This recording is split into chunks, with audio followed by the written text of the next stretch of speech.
लाडक्या बहिणींनो, तुम्ही ज्या हप्त्याची वाट बघत होते, हो, ऑगस्ट हप्त्याची तुम्ही सर्वजण वाट बघत होते ना. ऑगस्टचा हप्ता सुरू झाला. थेट तुमच्या खात्यामध्ये 1500 रुपये आले. सर्व सांगतो, व्हिडिओ कंटिन्यू शेवटपर्यंत पूर्ण बघा. परंतु एक मोठा निर्णय लाडकी बहीण योजनेमध्ये घेण्यात आलेला आहे.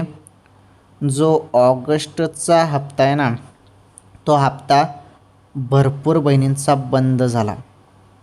हो, काय कारणास्तव? तर अपात्र झाल्या भरपूर बहिणी.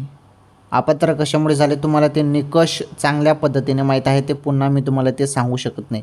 निकष तुम्हाला माहीत आहे, 4 चाकी वगैरे ते वाहन असेल किंवा 2.5 लाखांपेक्षा तुमचं उत्पन्न जास्त, या गोष्टींमुळे भरपूर बहिणी अपात्र झाल्या. आता ज्या बहिणी पात्र आहेत अशा बहिणींना ऑगस्टचे 1500 रुपये येणार आहेत. आणि हे 1500 रुपये तुम्हाला मिळणार आहेत जवळपास पुढील काही दिवसात. लवकरच आता तुमच्या खात्यामध्ये 1500 रुपये येतील बहिणींनो.